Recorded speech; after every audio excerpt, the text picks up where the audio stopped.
A partir de agora, a Rádio Imperial passa a apresentar Nós Servimos, um programa com a produção e direção do Lions Clube Quitandinha. A apresentação, Dr. Paulo Magno.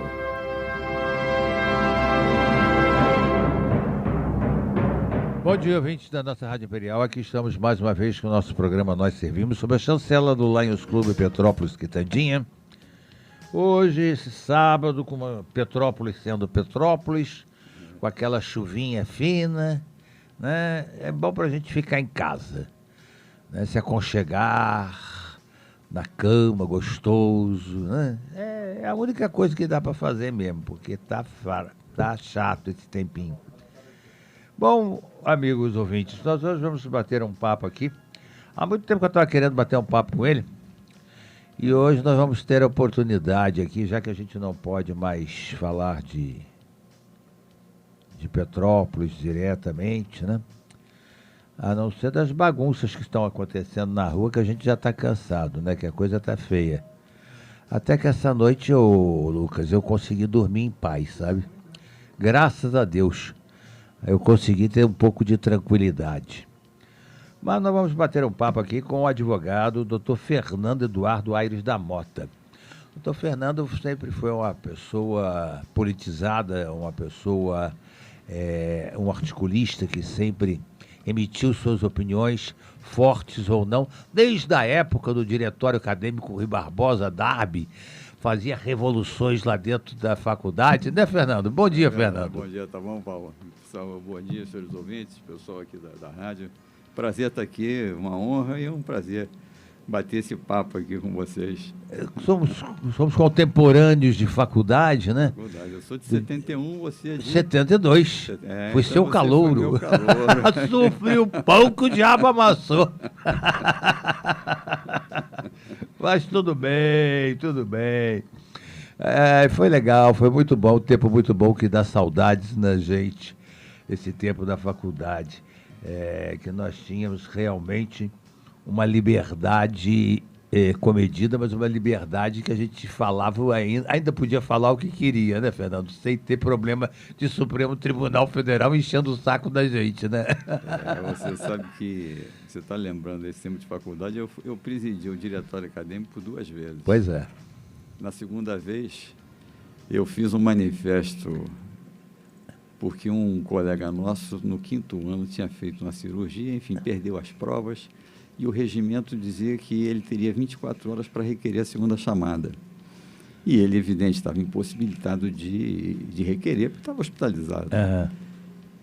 E ele foi visitado no hospital, porque ele era alto funcionário do Banco do Brasil, da nossa agência aqui na Alencar Lima. Uhum. Foi visitado no hospital pelo diretor da faculdade, pelo vice-diretor, que constataram que ele estava realmente... E ele externou essa preocupação. Olha, eu não estou podendo ir lá fazer o requerimento da segunda chamada. Não, o seu caso nós estamos vendo que é um caso excepcional. Pois bem, assim que ele pôde, ele foi lá e requereu, e indeferiram.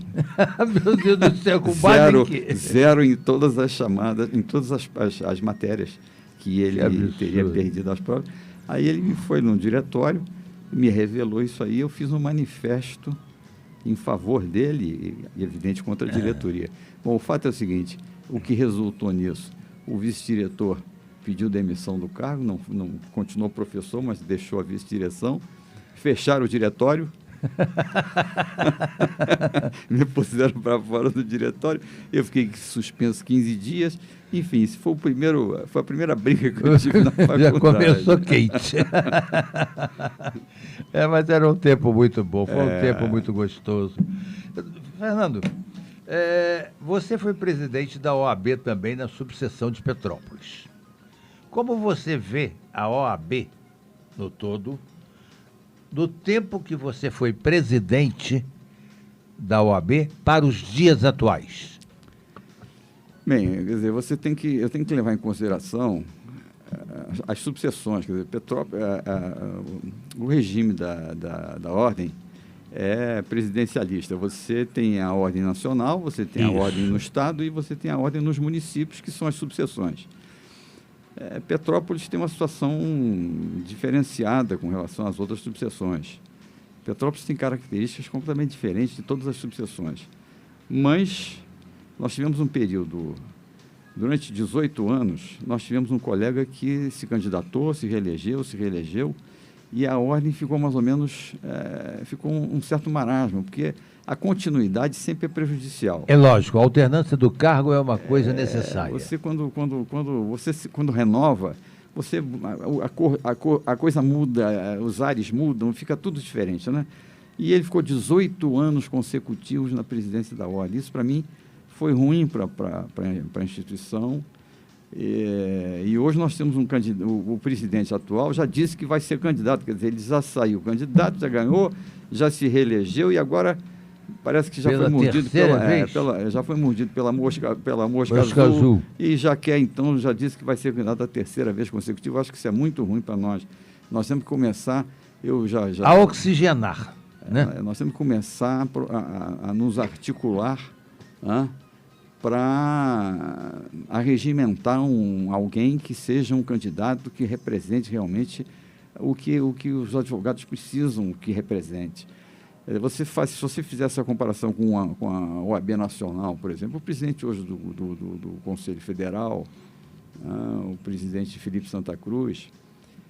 Nós vamos falar desse indivíduo daqui a pouco. Daqui a pouco? Bom, daqui a pouco vamos falar dele. A Ordem dos Advogados do Brasil consiste numa entidade dotada de funções públicas e sociais, todos nós sabemos disso, na medida em que o legislador ordinário, reconhecendo e disciplinando o papel constitucional dos advogados e da OAB, atribuiu-lhe a missão de defender a Constituição, a ordem jurídica do Estado Democrático de Direito. Ela faz isso nos dias atuais? Não, absolutamente, pelo contrário. Hoje a ordem é um puxadinho do PT. A ordem hoje está na mão de um indivíduo que sempre demonstrou a sua tendência à esquerda, esquerdista, comunista, enfim. E ele usa a ordem indevidamente, ele usa o prestígio da ordem para falar em nome dos advogados, sem que nós tenhamos dado a ele, porque acontece uma coisa estranhíssima na ordem. A ordem defende a democracia, acontece e defende todas as eleições diretas, e o presidente do Conselho Federal...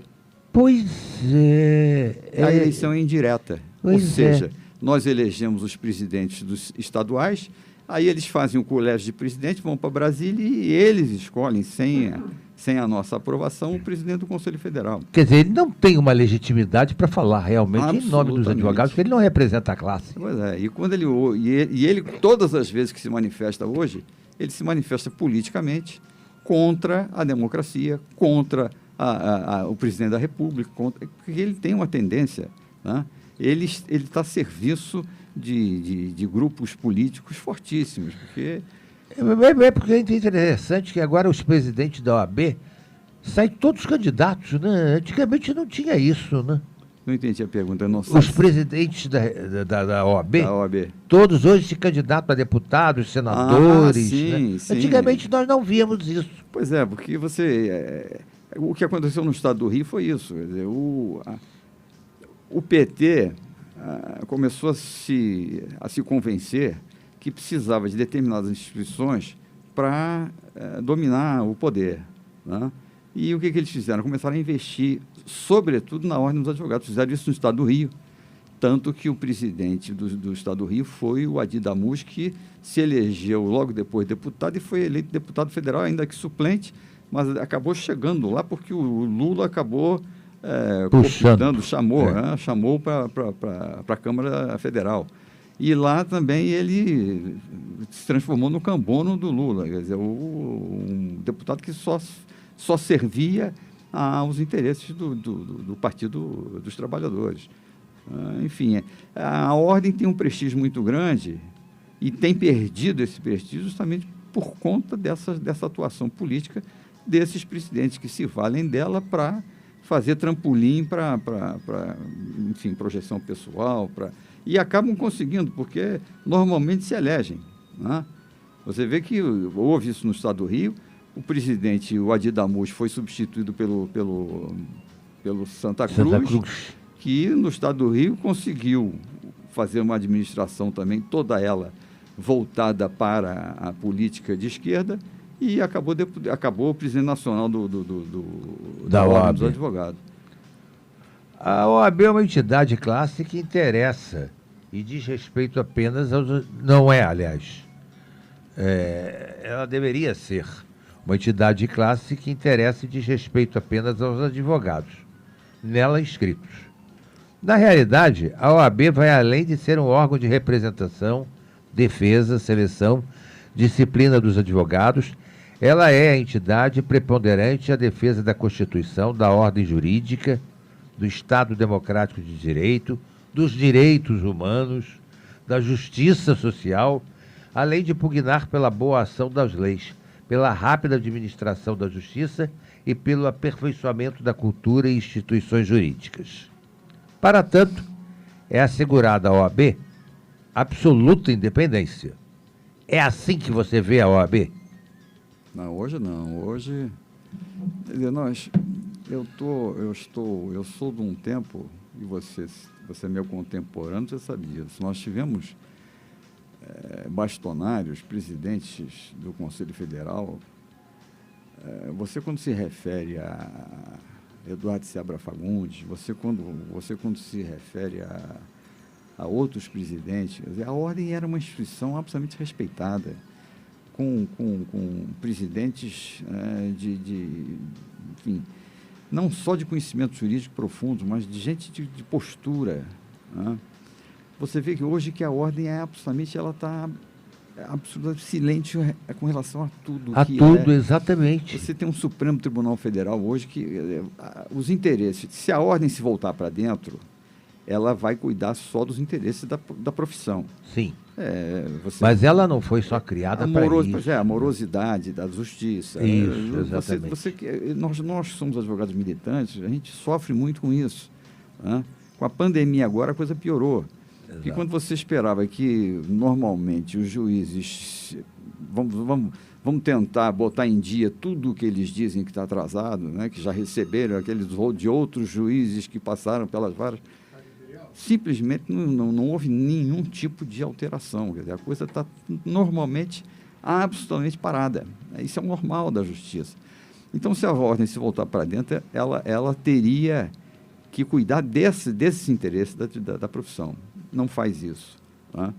E, quando ela se volta para fora, que é defender a Constituição, defender a democracia, defender as instituições, etc., ela também não faz, porque o presidente hoje nacional é um homem de esquerda, é a serviço do PT, a serviço do Zé Dirceu.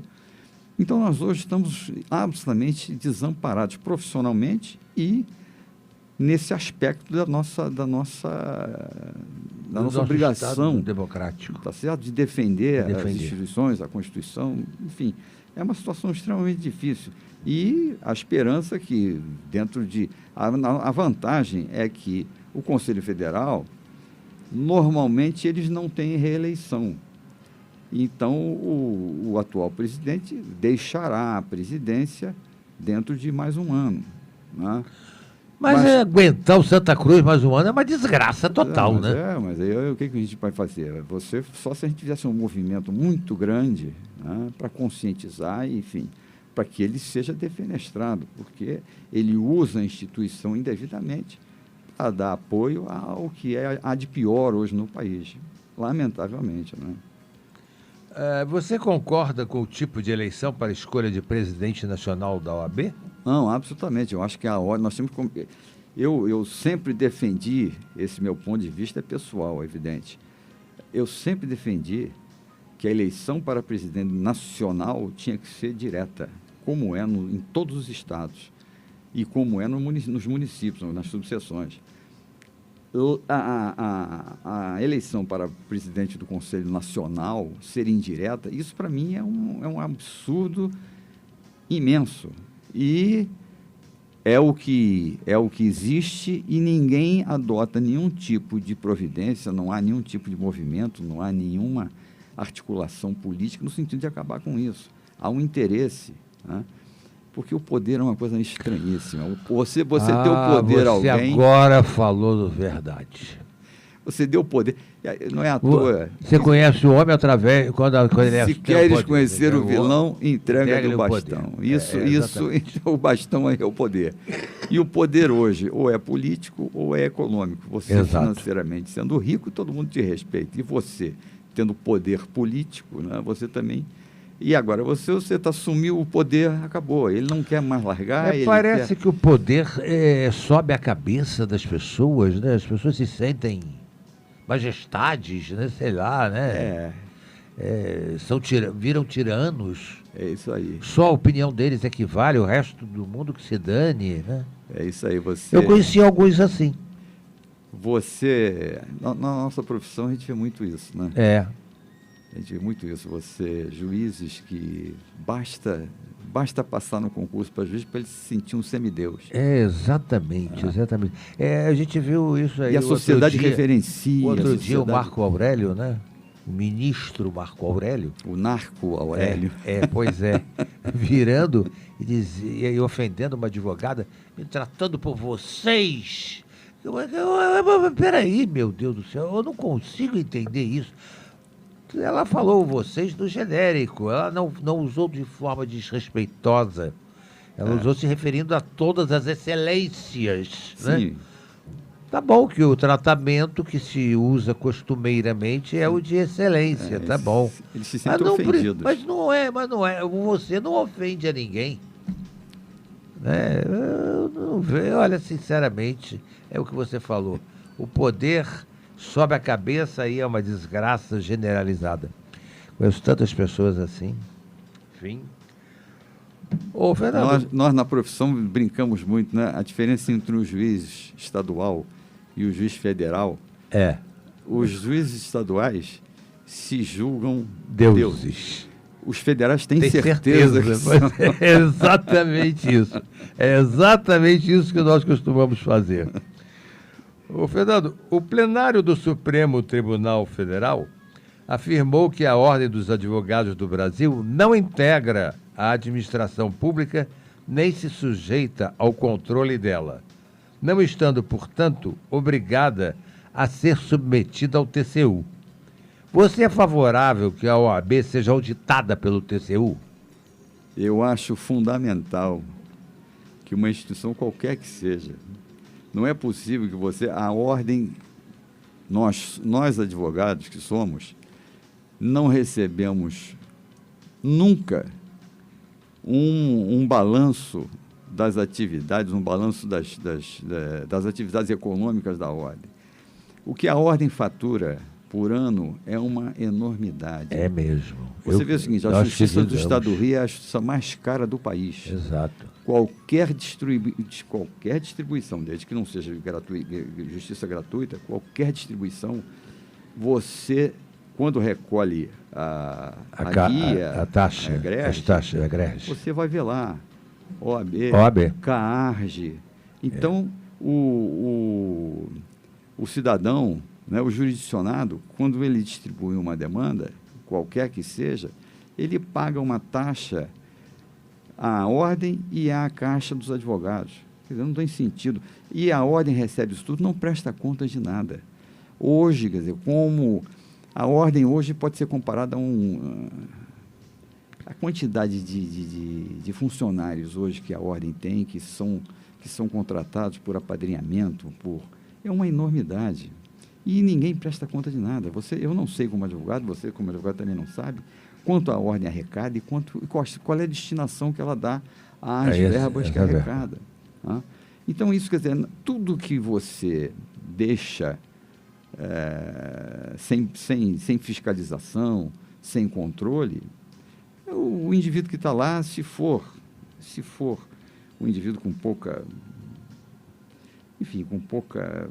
índole, né, de seriedade, ele vai dar um destino e por aí vai. A ordem hoje é isso aí. Perdeu toda a credibilidade, perdeu é isso aí. Perdeu a influência, perdeu tudo, né? Realmente. Antigamente a gente via a OAB pugnando pela democracia, pelas causas sociais, por tudo, né? Hoje, A gente é um marasmo. É um marasmo e a gente vê na defesa uma contrária. Né? É justamente ela defende aquilo o que não deve defender. Que não deve ser defendido. É impressionante. Bom, vamos fazer um intervalozinho comercial e a gente volta já para o segundo bloco.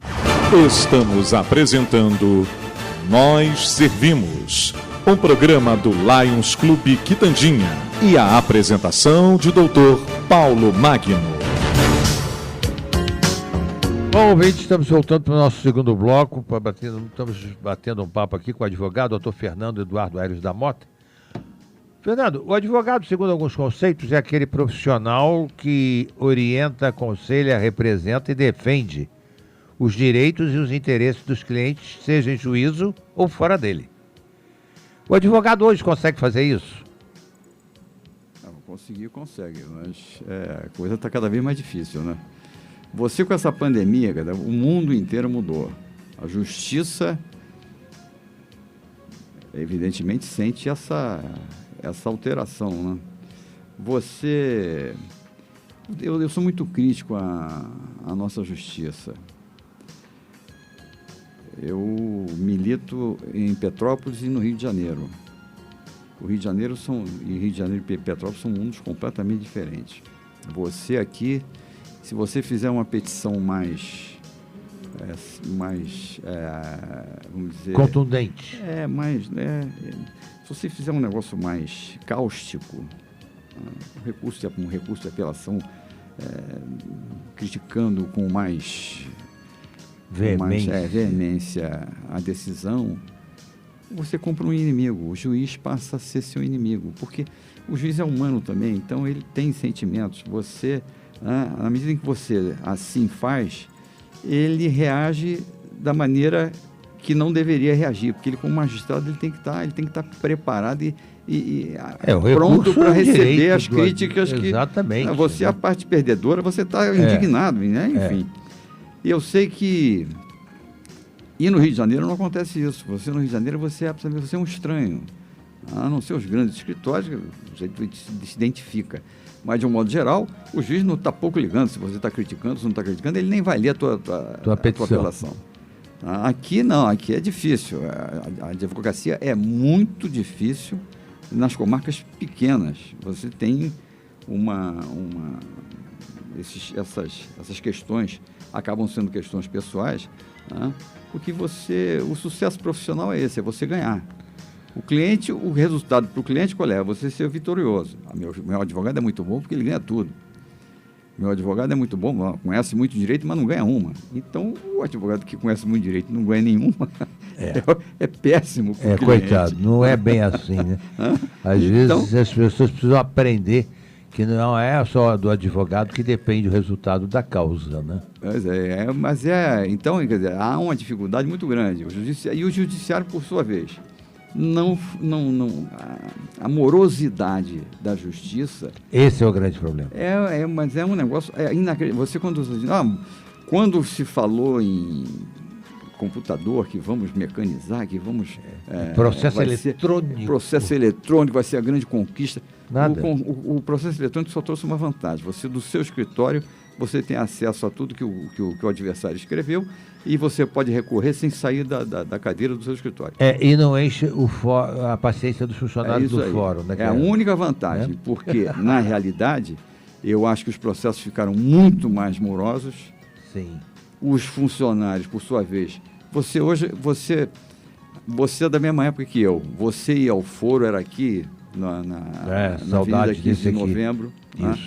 Pois bem, você passava no saguão do fórum, a Terezinha, que era titular do cartório. Do sexto ofício. Ô, Fernando, doutor, olha, saiu um despacho aqui, você não tinha diário oficial e nada ficava sem resposta. Tudo andava. Aí criaram o diário oficial. Depois criaram a justiça eletrônica, o processo eletrônico. Você hoje é tudo impessoal. Eu tenho 51 anos de formado. Eu vou ao fórum hoje, porque os processos físicos continuam tramitando. Sim. Você vai ao fórum hoje, você chega na serventia, quem te atende é um rapaz que deve ter 20 anos, está ali estagiando, Nunca te viu na vida. O senhor tem procuração nos autos? Meu filho, eu não tenho que ter procuração. Todo o processo, em princípio, é público, a não ser exatamente, que ele segredo de justiça. Né? Mas então, quer dizer, você é o estranho, não é ele que é o estranho. Então, a coisa... E você volta... Doutor, então, mas tem que fazer assim. Você, no dia seguinte, volta... Não é mais ele que está te atendendo. Exatamente. Já é um outro que não sabe nada do processo, não sabe o que você está fazendo ali de novo, e você tem que explicar aquela coisa toda outra vez. Então, a dificuldade é muito grande. E, por sua vez, os juízes, por sua vez, tendem porque a serventia é o retrato do que é o juiz. Se o juiz for preguiçoso, a serventia é preguiçosa. Se o juiz for ágil, a serventia também será ágil. Sim, não resta dúvida. Então, você hoje, para encontrar um juiz no fórum, para conseguir falar com o juiz, para se dirigir pessoalmente, é uma dificuldade imensa, porque você chega, quer falar com o juiz, aí vem um assessor do juiz, qual é o assunto que o senhor quer conversar com o juiz, para finalmente, quando você então insiste, aí o juiz te recebe. Aí quando ele te recebe com absoluta má vontade. A fisionomia dele é de que ele está contrariadíssimo em te receber, de você ter insistido em falar com ele. Quer dizer, isso tudo é prejudicial à profissão. Você hoje não tem, quer dizer, e com a pandemia a coisa piorou muito. Você hoje não tem mais aquela... você, por exemplo, o doutor Rubens Passos Gonçalves, para mim, foi um grande advogado e depois fez concurso para magistratura e foi aprovado no concurso. Então, ele tinha... O gabinete dele era absolutamente... Você entrava, conversava com ele, não tinha a menor dificuldade e ele tinha prazer em conversar com os advogados. Os juízes hoje se encastelam, é uma dificuldade. O Ministério Público... Até os mais formais, né? Até os mais formais. Até os juízes mais formais, no caso. Então, quer dizer, isso tudo dificulta o exercício da profissão. Como é que você vai modificar isso? Eu também não sei, quer dizer... É complicado. Nós somos formados na Faculdade de Direito, em que tivemos como professores, dentre outros, Nelson Pessegueiro, do Amaral. Foi meu professor 4 anos. Meu professor também. Direito Civil. O nível hoje das escolas de Direito promove advogados realmente habilitados e conscientes para o exercício da advocacia, Fernando? Olha, quer dizer, essa resposta eu não posso te dar, né? Porque no nosso tempo a faculdade tinha professores de renome. Eram profissionais conhecidos, reconhecidos, juízes, promotores. Promotores. Eu tive um professor de direito processual penal. O Sérgio Demoro Hamilton. Sérgio Demoro Hamilton. Hamilton Sérgio Demoro, não? Não, Sérgio Demoro Hamilton. Sérgio Demoro Hamilton. Era um professor excepcional. Falava baixinho, e a gente sentava em volta dele para escutar. O assessor dele veio a ser ministro do Supremo Tribunal Federal ou do Superior Tribunal de Justiça, porque também era um rapaz excepcional. Exato. E o Nelson Pessegueiro do Amaral foi desembargador depois, foi grande jurista. Né? Ele era diretor do departamento jurídico do Ministério do Exército, se não me falha a memória. Quer dizer, era um profissional absolutamente de sólidos conhecimentos jurídicos. Então, esses eram os nossos professores. O professor Francisco Marcos Rolling, que está lá até hoje. Exato. O Gleno de Paiva também foi um excepcional professor. Quer dizer, Paulo Gomes da Silva. Então, você hoje, eu não sei quem são os professores na faculdade, não tenho a menor ideia de quem sejam. O curso hoje mudou, eram 5 anos de curso. Hoje você tem primeiro período, segundo período, terceiro, quarto. Matérias eletivas e tal. Mudou tudo. E eu não sei, quer dizer, Petrópolis hoje, o grande problema é Petrópolis hoje. Mas eu estou falando no âmbito geral das faculdades de Direito, que a gente tem ouvido falar tão mal, né? Não, sempre se ouviu falar mal, né? Sempre. Tem faculdades que... Nós tínhamos faculdades, se não me engano... A nossa ainda foi uma das melhores faculdades aqui. Foi. Né? A Universidade Católica de Petrópolis, a Faculdade de Direito, sempre foi extremamente respeitada. Você, quando apresentava o diploma não formado na UCP em Petrópolis... Era um profissional bom, esse deve ser bom, porque é uma senhora faculdade. Como você quando fala assim, não, eu sou formado na faculdade de São Paulo, como é aquela... Todo mundo fala, a USP, todo mundo respeita. Né? Agora, é isso aí, é um curso massificado. Você hoje tem 2 faculdades de Direito em Petrópolis. A Católica e agora a Estácio. Né? Isso representa... Você tem formatura agora no meio do ano e no fim do ano. Isso. Então, você imagina que numa turma de direito na UCP, ela deságua no sistema profissional 100 alunos, ou 100 advogados. E a Estácio também, são 200 por semestre. Tá certo? É uma 400 quantidade por ano. absurda. Numa comarca que tem 200 mil habitantes. A profissão está cada vez mais difícil, em razão disso também o mercado de trabalho está cada vez mais reduzido.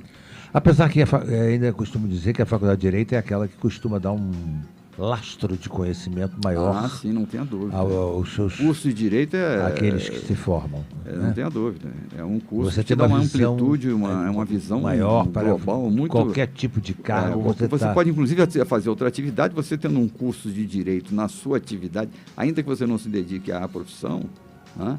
Te dá um know-how, te dá um outro tipo de visão, de comportamento com relação às questões todas sociais, jurídicas. Isso é muito bom.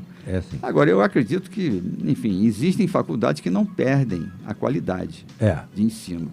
Tá? E tem outras que estão aí o interesse é comercial, é receber, pagar o que o aluno paga. Poucos estão se importando com a qualidade dos advogados que estão sendo lançados no mercado. Exatamente. Né? Fernando, mudando de um assunto, a vacinação é o ato de aplicar a vacina. E a imunização é o desenvolvimento de anticorpos específicos derivados da vacina aplicada. O Supremo Tribunal Federal tende a adotar uma postura favorável à vacinação compulsória, se houver eficácia comprovada. Em 2 julgamentos distintos que devem ser levados ao plenário da Corte nos próximos meses, um deles tratando do Covid-19 e outro sobre se os pais têm direito ou não de aplicar nos filhos vacinas que fazem parte do calendário oficial de vacinação definido pelas autoridades sanitárias. Afinal, a sua opinião jurídica sobre esse assunto, a vacina deve ou não ser obrigatória? Olha, essa questão, você sabe que essa pandemia, eu tenho costumo dizer que está ficando todo mundo pandemônico. Eu tenho um entendimento todo pessoal sobre isso. Eu acho que há uma exploração política imensa com relação, sempre houve, né? Você vê que a grande parte dos executivos, quer dizer, dos chefes dos executivos, se envolveram em desvios de dinheiro por conta da pandemia. Secretários de saúde, a coisa é uma vergonhosa. Eu tenho para mim que qualquer cidadão consciente vai querer se vacinar. Lógico, desde que, né? Agora, você diz assim, não, a vacina é chinesa. Bom, peraí, eu não sou obrigado a me vacinar com aquela vacina. Eu quero que me deixem optar por essa ou aquela vacina. Por quê? Não, você quando tem notícia que o Dória, por exemplo, antes da pandemia já tinha celebrado a compra da vacina com o governo chinês. É esquisito, né? Na minha cabeça é o seguinte, o chinês já sabia que isso ia acontecer, porque foi ele que jogou isso aí, segundo consta, Sim. Foi ele que jogou esse vírus aí no mundo. E ele já tinha vacina. Né? Então há uma exploração. E o Dória hoje que aparecer como o grande herói nacional que trouxe a vacina, que vai curar, que vai imunizar, que vai... Então, isso é uma questão. Eu acho que qualquer cidadão deverá querer se vacinar. Agora, eu não quero a vacina chinesa, acabou. Eu não quero. É o direito. Se não tiver nenhuma outra, então eu também tenho o direito de dizer que não quero ser vacinado. É uma questão de foro íntimo, não quero. Eu não quero a vacina chinesa. Eu penso que assim, por aí, para mim é por aí. Antes desse julgamento sobre a vacinação da Covid-19, o Supremo já tinha decidido em outra ação, e a relatoria do ministro, inclusive, do Luiz Roberto Barroso, o Bob Jeff chama de outro nome, Se os pais podem deixar o filho vacinar, tendo como fundamento convicções filosóficas, religiosas, morais e existenciais. Isso já não é matéria decidida? Vai decidir de novo? Eu não sei, eu estou dizendo, é tudo... Hoje o Supremo, você falou no Roberto Jefferson. Roberto Jefferson, para mim, é um dos maiores heróis desse país. Eu tenho uma admiração pessoal por ele muito grande. Ele foi o homem que deu o pontapé inicial nessa questão toda, que revelou a roubalheira toda que nós constatamos aí nesse país. Tá? E ele, outro dia, numa entrevista que ele concedeu, eu achei muito engraçado. Ele dizia, olha, o Supremo hoje é a lata de lixo do Brasil. Não há nada pior que o Supremo Tribunal Federal. E ele tem absoluta razão. Tá? Os ministros hoje se manifestam politicamente como se... Mas eu nunca vi isso. São questões que... E eles estão embarcando na questão política também. Tá? E eu acho indecoroso, porque nós somos do tempo que um ministro do Supremo não dava entrevista, ele normalmente ele fazia tudo para não aparecer. Exatamente. Né? Era recatado, discreto. E não se envolvia em questões que não dissessem respeito à atividade dele. Exatamente. Até para manter a noção da imparcialidade, da isenção. Hoje não, hoje os ministros vão para a televisão, vão para o rádio, defendem posições políticas, decidem de maneira absolutamente contrária à lei. Né? Você viu o que o Marco Aurélio fez agora com a libertação desse traficante? É um negócio... Exato. É de corar um monte de pedra, porque eu sempre reputei o Marco Aurélio um dos mais técnicos. Sim, sim. Aí a técnica faz com que ele cometa uma das maiores injustiças da história do Supremo Tribunal Federal. Libertar um dos maiores traficantes internacionais do país. Um absurdo, né? A pretexto de que, não, mas a lei diz que eu, de 90 em 90 dias, tenho que renovar o pedido de prisão provisória, sob pena de, não requerido, criar a hipótese que dê ensejo ao pedido de habeas corpus. Aí a defesa dele assim, não, eu não leio capa de processo para saber quem é que está sendo... Quem é que está Mas só que ele se esqueceu que quem fez o habeas corpus foi um ex-assessor dele. E o habeas corpus não está assinado, não? Pois é. E era por um ex-assessor. Ele pode olhar a capa, mas não está assinado. Tá assinado. Ele tem que ver se pelo menos a petição está assinada. É isso aí. Senão não tem validade jurídica. É isso aí. Então, o fato é esse, é que hoje você vive um clima de absoluta insegurança. O Supremo hoje, as decisões são as mais... Você vê o Toffoli... Bom, eu acredito também o seguinte, com a mudança, com a alternância da presidência agora para as mãos do ministro Luiz Fux, ele vai tentar limpar essa lata de lixo. Ele é inteiramente, literalmente diferente do ministro Toffoli. O ministro Toffoli, você pega o currículo do ministro Toffoli, fez 2 concursos para a magistratura, não passou em nenhum deles. Só chegou no Supremo, que foi advogado do PT, era amigo do Lula e o Lula colocou Exatamente. Lá. Então, você tem ministros hoje que desacreditam completamente a justiça. O Supremo era a última instância, da defesa de qualquer cidadão, do direito de qualquer cidadão. E eles dão jeitos e fazem, acontecem. E essas decisões monocráticas são terríveis, né? Enfim, nós estamos vivendo realmente uma fase extremamente difícil, sabia? Eu te fiz essa pergunta porque, segundo o constitucionalista Marcelo Ferreira Pinto, não há no ordenamento jurídico constitucional um dispositivo que obrigue o cidadão a se vacinar. De qualquer forma, no entendimento dele, isso compete à União, pois é uma questão de saúde pública nacional. Você concorda com essa posição? Eu concordo, mas é o que eu digo. Eu quero me vacinar, mas eu também, mas terminantemente não há quem me faça vacinar com a vacina chinesa. Eu também. Ponto final. Vou para a justiça, vou buscar a justiça, vou criar um problema. Né?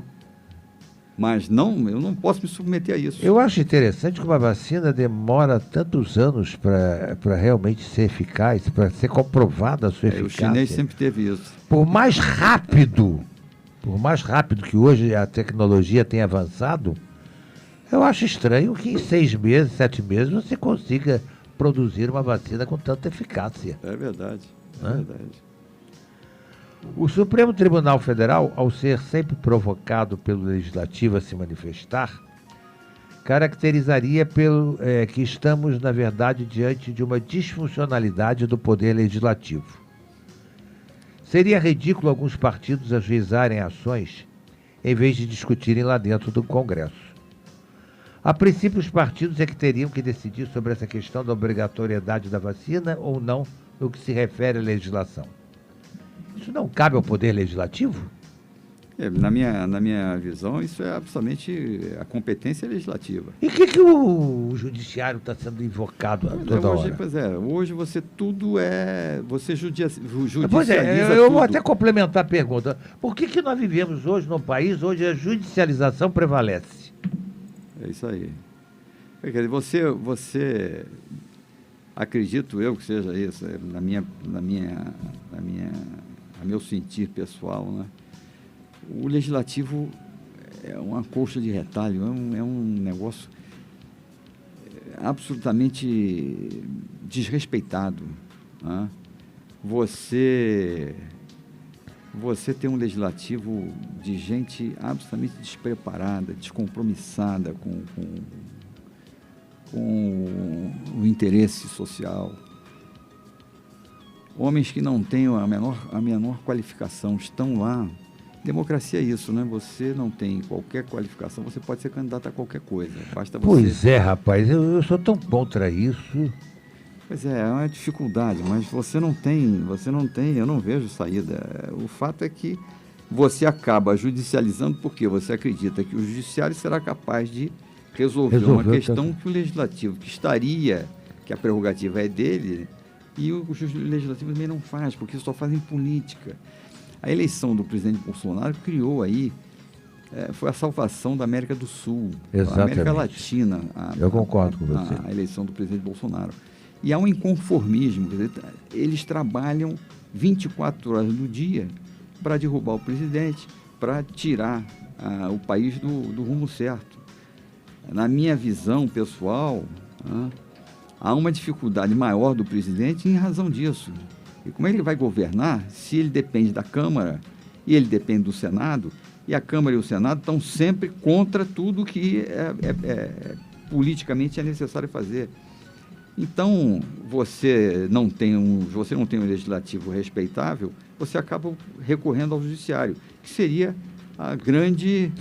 a última trincheira do cidadão para a defesa dos seus direitos. E o judiciário também está envolvido politicamente hoje nessas questões todas e não decide da forma que eventualmente deveria decidir.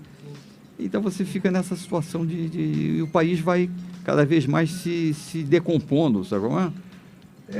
Realmente a gente fica entristecido, porque a intervenção do Poder Judiciário nas políticas públicas, objetivando o fornecimento gratuito de medicamentos na garantia da efetivação dos direitos fundamentais à saúde, contidos na Constituição Federal, com isso surge, de um lado, decisões judiciais que extrapolam os limites da separação dos poderes, desorganizando a atividade administrativa que aloca os recursos públicos, e de outro, a inércia da administração pública na efetividade dos serviços públicos.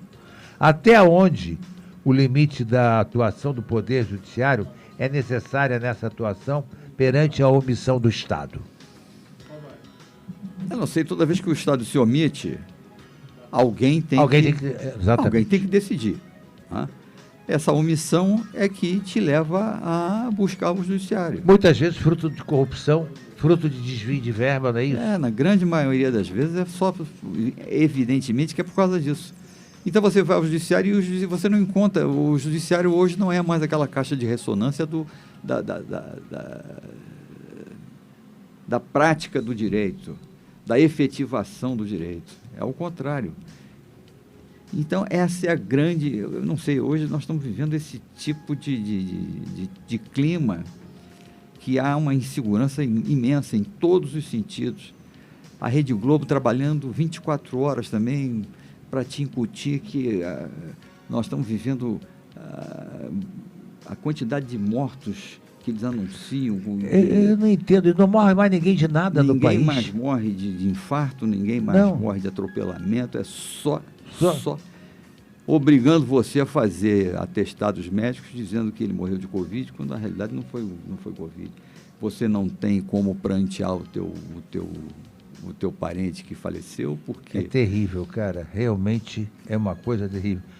Fernando, como a gente tem que terminar 5 minutos antes por causa desse maldito horário eleitoral, o Lucas já ficou olhando lá para minha cara com cara feia. A morosidade da justiça brasileira e o excesso de judicialização, com um volume de 70 a 100 milhões de processos que existem hoje no Brasil, isso não sou eu que digo, é o ministro lá do Supremo, a vida brasileira se judicializou amplamente. Não sei, quer dizer, essa resposta também não... Eu não tenho mais... Paulo, eu vou dizer uma coisa para você com sinceridade. Eu tenho me afastado de... Eu parei de ler jornal. Isso eu parei também. Parei de ver a Globo.